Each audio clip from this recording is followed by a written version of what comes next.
Hi everyone, my name is Casandra DuBose and I'm here to help someone if I possibly can. Please bear with me. I'm not used to the camera, but I have to get used to it because I have to do this. I'm doing this because I am a little older and I was diagnosed with systemic lupus 9 years ago. And I was diagnosed late, or what the doctors consider late in life. So I'm here to try to help someone else like myself. As you can see, I'm a black woman, and lupus can be very aggressive on us. I think a lot of it comes from stress. A lot of it comes from our environment, how we treat ourselves, what we eat, whether we drink or do drugs. I think all of those factors can play a big part in our health with lupus. I drank, I smoked weed, I partied, I did all kinds of things prior to being diagnosed and even after being diagnosed for a little while. When I was diagnosed, I began feeling really sick. I was swollen. I was very lethargic. I didn't know what was going on. I didn't know what was happening to me. I didn't know whether I was depressed. I didn't know whether I had high blood pressure. Because like I said, I wasn't very young at the time. And I was around the age where, things start changing, your body starts changing, your eyesight starts changing, your hair starts changing, skin, all that. So I didn't know what was going on. And but one thing about me was I didn't take medication. I didn't take a lot of medicines. And I didn't put a lot of foreign things in my body, but I did smoke cigarettes. I smoked Newports for several years. I drank beer and I drank wine. I drank and I smoked weed. That's what I did. I didn't do it on a daily basis. I drank and I smoked occasionally. And then there would be times when I would have beer every day for stretches, maybe like 2-3 months at a time. And those are some of the things that I did to my body. And, I thought that they were playing a part in why I was feeling badly. So I had it for a while, and I didn't know it. So I began to change, my habits, my dieting. I stopped drinking, and I continued to smoke. I continued to smoke for a while. I just started to try to change what I was doing to see if I could feel better. And I did things kind of like holistically. I did herbs, eat very healthy. I've always eaten healthy, like I was raised up healthy, eating good. And, my parents, they just believed in, just eating right and, taking care of yourself. So I kind of grew up seeing that. So that wasn't like a big factor for me. But what was a factor for me was how I was handling stress. Now, I'm not going to go into my personal life and all of that, but I can say that it did play a major part in my health. I have 3 children. They're all grown now. And at the time that I was diagnosed, I had, I think I had 2 left in high school. My middle child was in the 12th grade, and my youngest child was in the 9th grade. And I got really, really ill. I had bald patches. Like I said, I had the almost a butterfly. I had a dot here, and a dot here on my face, and it was starting to shift, like it was going to butterfly. I didn't know what was going on. I didn't even know what lupus was at the time. I had heard of lupus, but I had no idea what it was, what it could do, what it did to you. I just knew that I was in pain. I knew that my joints hurt all the time. I was very tired. I was thirsty. What are some other things that I remember besides the lethargy and the pain? And, I just really didn't want to be bothered. And I didn't like the way I looked overall. And I've always been kind of on the vain side. And, I'm kind of ashamed to say that, but that is just part of who I was at the time. And so I went to several doctors. I went to the doctors to try to see what was going on. And, nobody knew. I went to one doctor, and I remember he had given me this pill. He had given me this pill for the bald patches. He didn't know what was wrong with me. He was saying that, he couldn't tell. Like, and this was a while ago, mind you. And I had taken this pill, and I noticed that the hair in the patches, it was really, really, it was like skin tight. It was really bald. But after I had taken that pill, the fine hair started to come back. But I got sick again, and I didn't feel better. Not to say that I got sick again, I didn't feel better inside. And I remember one more key thing. I remember feeling like before I got diagnosed, I always felt kind of like jittery, to the point where it felt like my organs on the inside were quivering, like they were shaking, like I was always nervous. My hands always shook. They were always really, really cold. I'm just trying to remember some things, some symptoms, for someone that may need some help. Okay, so fast forwarding, I went to see another doctor, and he wrote a whole blood work up. No, I wasn't, excuse me. I'm sorry. I had gone to see the dermatologist about my skin, because that's what I noticed, like it was my skin. I was beginning to feel a little bit better because of my eating habit. So I went to see this dermatologist about my skin, which was a woman. And I remember she looked and she said, I don't think I could help you with that. She said, that looks like lupus to me. And I'm like, what's lupus? She said, well, you need to go to your doctor and see what lupus is. So to my family doctor, I said, okay. So that's what I did. I went to my family doctor, and it was 2 days, I remember, before Christmas, or a day before Christmas. And in the end of 2006, it was the day before Christmas, 2006, and I had gone to see him, and my face was swollen up. I'm telling you, I almost looked like Martin after he had got done fighting Tommy Hearns. That's how bad my face was swollen. And he told me, he said, I can't give you anything. I don't know what you have. He said, but I'm going to give you this prescription. I want you to go downstairs, and I want you to get some blood work done. So I remember he had given me a script, and it was just filled. It was from top to bottom. He had written everything that he wanted them to check. And I remember telling him, I said, well, Dr. Kohler, I said, Dr. Kohler, I said, I need you to know that I had gone to see a dermatologist not too long ago, and she told me that this looked like lupus. He said, don't worry, whatever it is, we're going to find out what it is.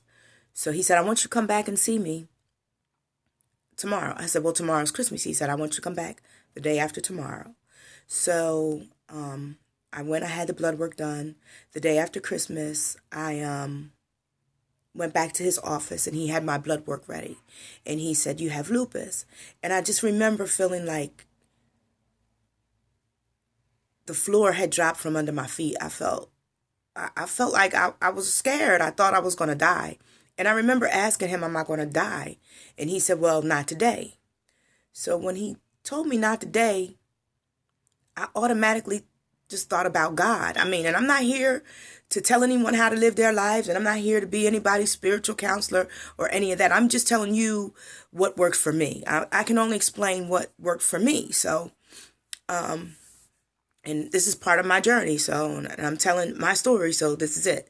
So I remember thinking about God, and I just thought to myself, I told him, okay, thank you. He told me what to do. He told me who he wanted me to go see, a specialist after that. And after I got in the car and I was on my way home, I just remember I began to thank God, like, I'm not dead. I'm above ground. I'm still functioning. I still have good brain. I'm still alert. I have all my faculties about me, and I just thank you, Lord, for that. I thank you for another opportunity because I'm still here. So that's an opportunity for me to get better. So with that, I went to see this specialist and I was on a bunch of medicine. I mean, he just wrote so many prescriptions for me and being afraid. And one thing I remember him telling me, he told me like that maybe one of the herbs that I was taking, may have contributed to, me getting lupus because for some reason, they don't know how you get it. Supposedly, the first question I asked was it sexually transmitted? Second question I asked was it genetic? And they don't know. Well, he told me it wasn't sexually transmitted. That's one thing he told me for sure. So he said, no, it wasn't sexually transmitted. But I know me being a black woman and the world we live in today, anything's possible. And, people do a lot of things, testing things and, medicines and different things like that for money. But anyway, that's neither here nor there, and that might be someone's belief or not. But anyhow, I just asked those questions for my own self. So I was on a lot of medicine. I was taking 60 milligrams of prednisone a day. I was taking Plaquenil. I was taking Salogen. I was taking one particular thing. I didn't start this till later. I take vitamin A now. I take vitamin D. No, I take vitamin D. That was prescribed by the doctor. But that wasn't prescribed right away either. I remember what was prescribed right away was the Plaquenil, the prednisone was the first one, the Salogen, which is hydroxychloroquine, I believe, is the Plaquenil, and the Salogen is called pilocarpine. Those are the generics for those two particular drugs. And then there was a whole list of other drugs that I was taking, one for blood pressure, one for swelling, one for something else. And I was taking like 11, 12 pills a day. And some I was taking 2 and 3 times a day. But I do remember when I first took the prednisone, about 20 minutes later, I started feeling better. And then I automatically started to read about some of these medicines that I was taking. And, I knew what they would do to you. I saw some of the side effects. And I know that prednisone is not something that you should take for a long time because it destroys your kidneys. It destroys but basically your organs. So then they throw another drug in there called Celsep, which is supposedly to protect your organs because systemic lupus attacks your organs. So I began taking this Celsep. This might have been like maybe 6 months later, 5 months, because I was trying to do so much better, like with my diet and things like that, like I said. So anyhow, the Celsep made me itch, and I'm scratching and itching, and I didn't know what it was at first because I was taking so much medicine. But then I was like, what did I do new? What did I do different? And I knew what I was eating. I was calculating everything that I was eating. And the prednisone, I know it made me really, really hungry. And they told me that you're going to get fat from this. And when they told me that I was going to get fat, I said, no, I'm not. So I purposed in my mind, he said, this is a steroid, you're going to get fat. So when he gave me that medicine and I took it and I felt the first time, like maybe 2 days later, I felt how hungry it made me. And then the prednisone also made me very, very angry. It like changed who I was. Like it changed my attitude. And then after a while, after taking so much, I noticed like in this part of my face started to swell. It started to get rounder, like, what they call it, a moon pie face. And like I said, I had always been on the vain side.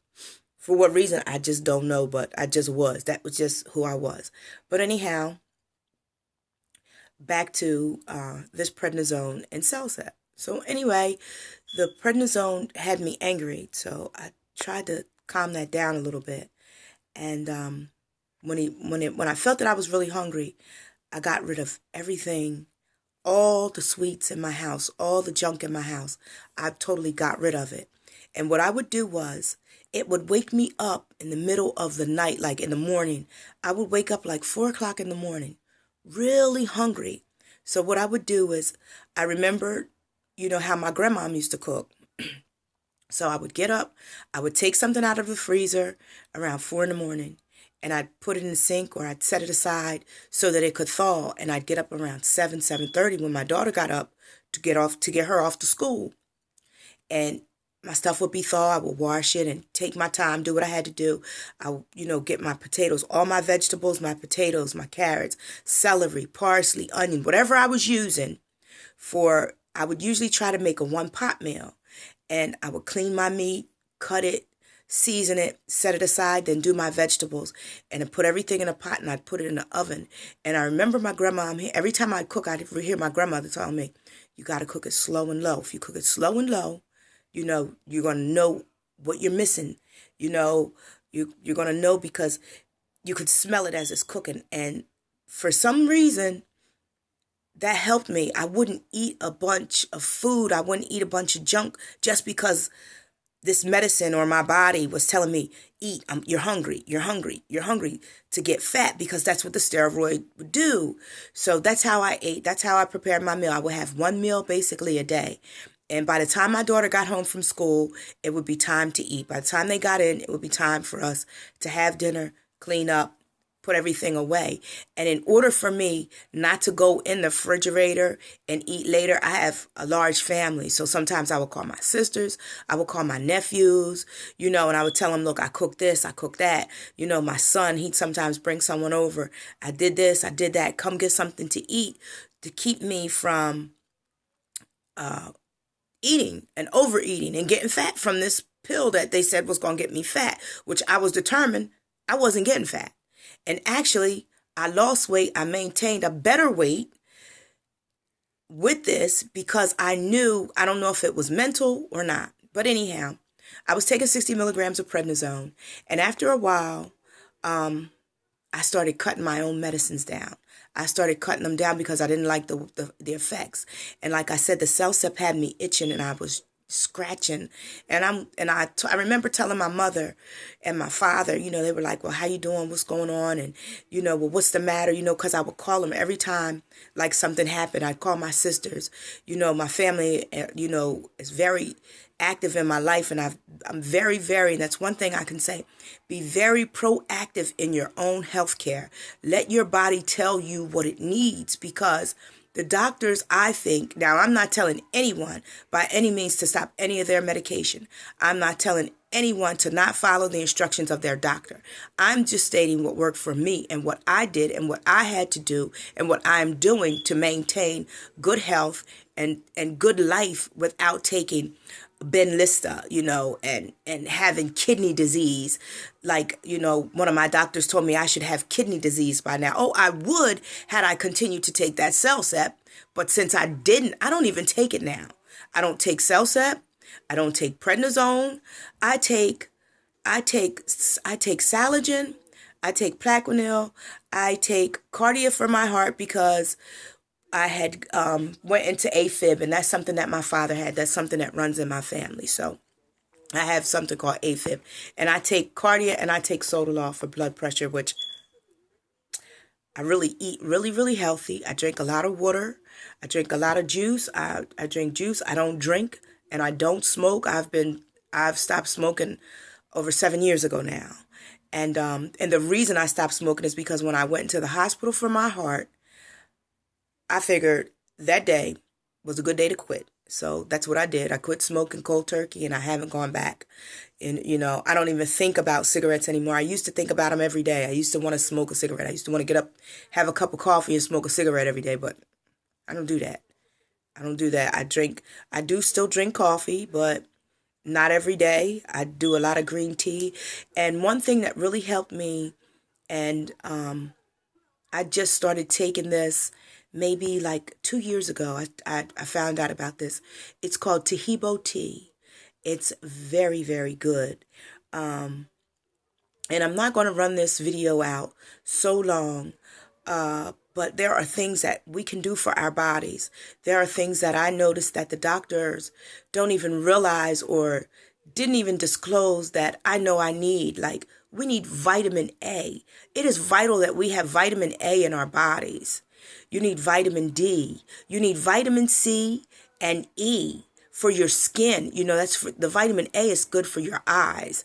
When you take Plaquenil, you do need something for your eyes, And like I said, I take Plaquenil, but I tweak my medicine for my body. I just don't take those medications every day.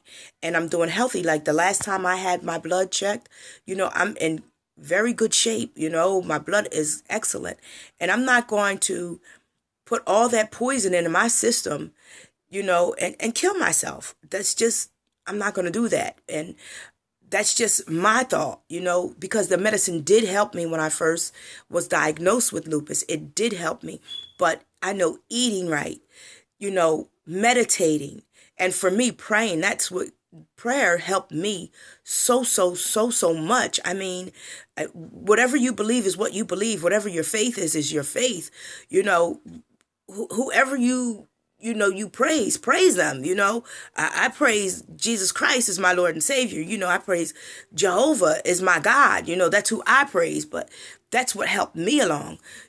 So for anyone else out there, whatever you do, meditate on whatever it is you meditate on, whatever helps you forward spiritually, whatever uplifts you, and have faith in what you have faith in, what you see, what you visualize. You can do it. I'm telling you, if I can do it, anybody can do it. And I'm not a young woman. I wasn't a young woman when I was diagnosed, but I am a healthy woman and I'm a happy woman. Truly, I truly am. So if there's any question you have, I just don't want to run this video out, and you can reach me. You can reach me here at Living with Lupus, because I am living with lupus, and I meal prep. I eat very, very healthy. I drink plenty of water. I get very good rest, and I exercise. You have to exercise. You have to maintain balance, but that balance is going to come first for you mentally. That's going to come first, because it's the stressors that make lupus really, really hard on your body. That's what makes it very aggressive. It's like any other cancer. It can become aggressive because of your environment, because of your thought processes, what you think, and how you're processing information, how you're processing what you're eating, what's going on around you, your environment. It's like more say, I would say it is guard your heart with all diligence, for the issues of life flow from it. And I just take that as what I watch, what I hear, who I'm around, the things I touch, the things that I have allow access into my life or into my space.